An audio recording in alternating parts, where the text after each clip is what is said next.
Hello second year. हम chapter पढ़ रहे हैं मांग का नियम। पिछले लेक्चर में हमने मांग के नियम की परिभाषा और उसके नियम के बारे में, अन्य बातें स्थिर के बारे में विस्तार से पढ़ा था। इसके अलावा तालिका और चित्र का भी वर्णित किया गया था। इस लेक्चर में हम इसके आगे का पढ़ेंगे। अधिकांश मांग वक्र नीचे दाहिनी की ओर क्यों झुकते हैं?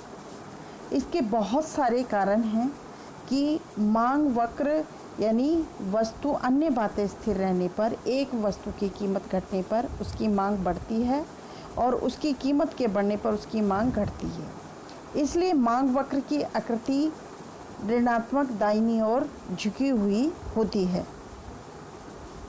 अर्थशास्त्रियों के अनुसार कीमत के घटने पर एक वस्तु की मांग की मात्रा के बढ़ने के दो कारण होते हैं। पहला है प्रतिस्थापन कारण, दूसरा है आय प्रभाव यानी प्रतिस्थापन प्रभाव, जिसे इंग्लिश में कहते हैं सब्स्टिट्यूशन इफेक्ट। प्रतिस्थापन प्रभाव यानी एक वस्तु की कीमत घटने पर और अन्य वस्तुओं की कीमत के स्थिर रहने पर वह वस्तु अन्य वस्तु की तुलना में सस्ती हो जाती है, जिससे उपभोक्ता अन्य वस्तुओं के स्थान पर कुछ सीमा तक इसका प्रतिस्थापन करने लगता है। परिणाम स्वरूप उसकी मांग की मात्रा बढ़ जाती है। इसे हम प्रतिस्थापन प्रभाव कहते हैं।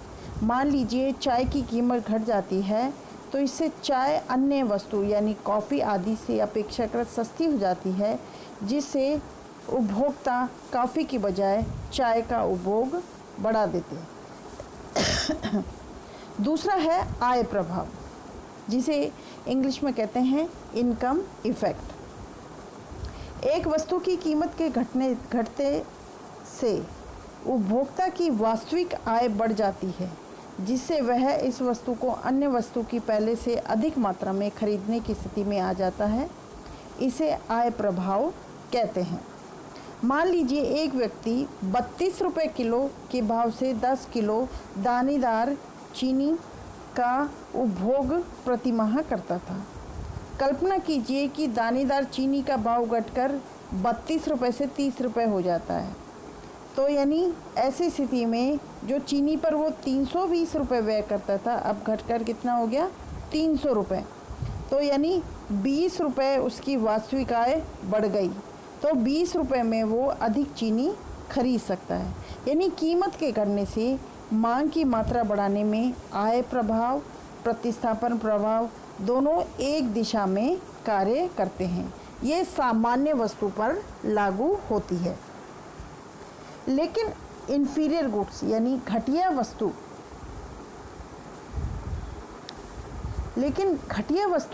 की स्थिति में आय प्रभाव विपरीत दिशा में काम करने लगता है और आय प्रभाव ऋणात्मक हो सकता है।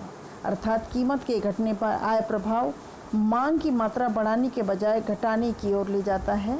घटिया वस्तु की कीमत को कम हो जाने पर उपभोक्ता के मन में आय प्रभाव के कारण कम मात्रा खरीदने की इच्छा हो जाती है। जैसे कोई व्यक्ति पहले डालडा घी का सेवन करता था, उसका भाव घट जाने से उसकी वास्तविक आय बढ़ गई, तो वह घटिया वस्तु यानी डालडा का कम उपभोग करेगा। इस प्रकार घटिया वस्तुओं में आय प्रभाव ऋणात्मक हो जाता है, लेकिन प्रतिस्थापन प्रभाव तो कीमत के घटने पर मांग की मात्रा को बढ़ाने वाला ही होता है। घटिया वस्तुओं में आय प्रभाव ऋणात्मक होता है, लेकिन गिफिन वस्तुओं में वह प्रतिस्थापन प्रभाव को मिटा सकता है।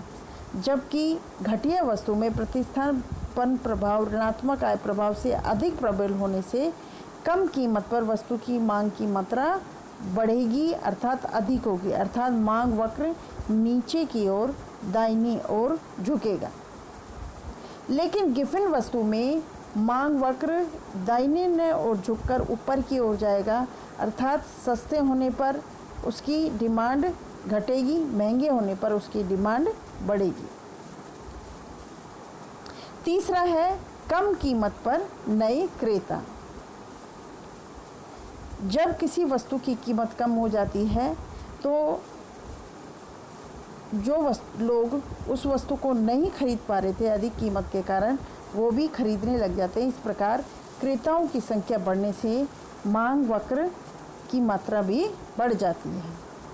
चौथा, उपभोक्ता अपने संतुलन को बनाए रखने में की भी कीमत के घटने पर उस वस्तु की मांग की मात्रा अधिक खरीदते हैं। यानी पहले हम पढ़ चुके हैं MUX/PX = MUY/PY। MUX यानी X वस्तु की सीमांत उपयोगिता अपॉन X वस्तु की कीमत बराबर होती है Y वस्तु की सीमांत उपयोगिता अपॉन Y वस्तु की कीमत। इस प्रकार जब दोनों को संतुलन स्थापित करने के कारण हम वस्तु की कीमत के कम होने पर हम वस्तु की मात्रा को, मांग की मात्रा को बढ़ाते हैं। इसलिए सीमांत उपयोगिता ह्रास नियम व सम सीमांत उपयोगिता नियम को लागू होने पर भी मांग का नियम क्रियाशील होता है। इस प्रकार हम सीमांत उपयोगिता वक्र से मांग वक्र भी निकाल सकते हैं, जैसा कि चित्र में बताया गया है।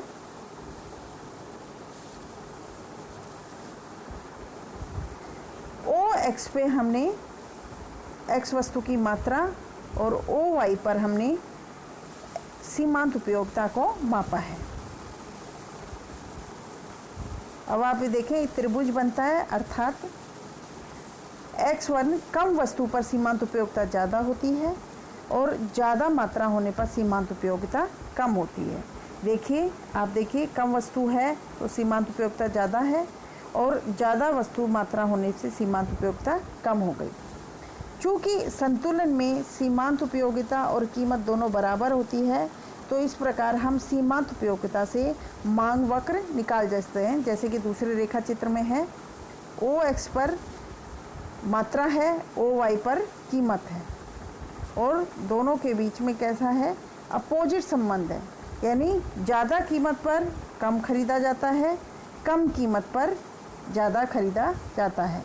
लेकिन X4 जो मात्रा है, X4 पर वस्तु हमें निःशुल्क मिलेगी, यानी कीमत क्या होगी, 0 होगी, तो हम अनलिमिटेड मात्रा में उसको खरीदेंगे, जैसा कि चित्र में बताया गया है।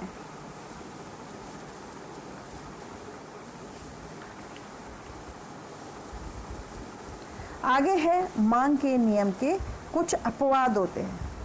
अपवाद से मतलब कि मांग का नियम दाहिनी तरफ झुका होता है, लेकिन कई स्थिति में ये ऊपर की ओर भी जाता है।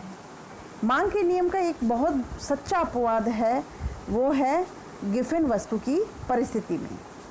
गिफिन वस्तु वह घटिया वस्तु होती है जिसमें ऋणात्मक आय प्रभाव और उसके प्रतिस्थापन प्रभाव को मिटा देता है, जिससे कीमत घटने से वस्तु की मांग की मात्रा घट जाती है, कीमत के बढ़ने पर उसकी मांग की मात्रा बढ़ जाती है।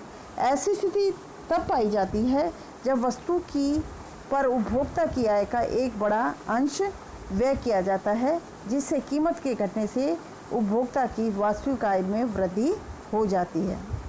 सर रॉबर्ट गिफिन ने 19वीं शताब्दी में दावा किया था कि रोटी के कीमत के बढ़ जाने पर गरीब श्रमिकों की वास्तविक आय बहुधा इतनी अधिक घट जाती है कि वह मांस व अन्य महंगे खाद्य पदार्थों पर व्यय कम करने के लिए बाध्य होना पड़ता है और रोटी पर से अपेक्षाकृत ज़्यादा सस्ता भोजन होने के कारण अधिक मात्रा में उपयोग करना पड़ता है। गिफिन के विरोधाभास का एक उदाहरण है